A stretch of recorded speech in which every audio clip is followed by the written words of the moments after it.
નમસ્કાર દર્શક મિત્રો, હું છું યશ. આપ જોઈ રહ્યા છો ન્યૂઝ ફોર ઇન્ડિયા ગુજરાતનું ગૌરવ. સમાચારમાં આગળ વાત કરીએ. ચુડા ખાતે જિલ્લા પંચાયતના કારોબારી ચેરમેન જશુભા સોલંકીના અધ્યક્ષસ્થાને તાલુકા કક્ષાનો મિલેટ મેળાનું આયોજન કરાયું. આ તકે જશુભા સોલંકીએ જણાવ્યું કે પ્રધાનમંત્રી નરેન્દ્ર મોદીના પ્રેરણાથી વર્ષ 2023ને સમગ્ર વિશ્વ આંતરરાષ્ટ્રીય મિલેટ્સ વર્ષ તરીકે ઉજવી રહ્યું છે. ત્યારે આપણા ધાન્યોમાં ઉચ્ચ પોષણ ક્ષમતા છે.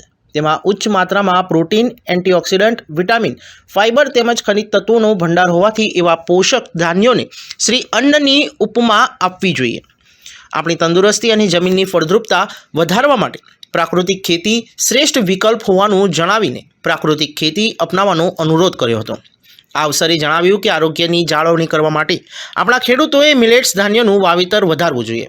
પ્રધાનમંત્રી નરેન્દ્ર મોદીના માર્ગદર્શન હેઠળ ખેડૂતોને આત્મનિર્ભર કરવા માટે રાજ્ય સરકાર દ્વારા મિલેટ્સ ધાન્યોના ઉત્પાદનને સતત પ્રોત્સાહન પૂરું પાડવામાં આવી રહ્યું છે. રાસાયણિક ખાતર અને જંતુનાશક દવાઓ ઉપયોગ બંધ કરી પ્રાકૃતિક કૃષિ અપનાવવા માટે ભાર મુકાયો હતો. આ માટે સરકાર સતત પ્રયત્નશીલ છે.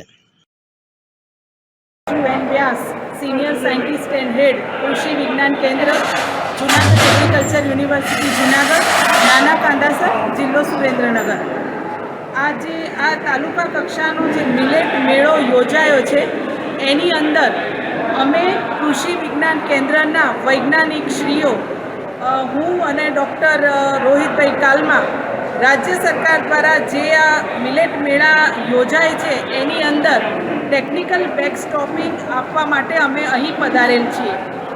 आ जे मिलेट मेळो छे एना विषे टूंकमां एटलुं कहीश के खरेखर आ राज्य सरकार के आपणी कहेवाय के भारत सरकार खूब ज सरस प्रयत्न करी रही छे के आपणे जे विसराई गयेला जाड़ा अने बरछट धान्यो जे आपणे भूली गया हता के एना अनेक फायदाओ छे એ આ એકદમ ગ્રાઉન્ડ લેવલના વ્યક્તિ ખેડૂતો અને ગ્રામ્ય લેવલે દરેક લોકોને આના ફાયદા સમજાવવા માટે જે પણ આ એક કાર્યક્ષમ આ લોકોનો જે મતલબ સરકારનો જે પ્રયત્ન છે એ ખરેખર ખૂબ જ સરાહનીય છે.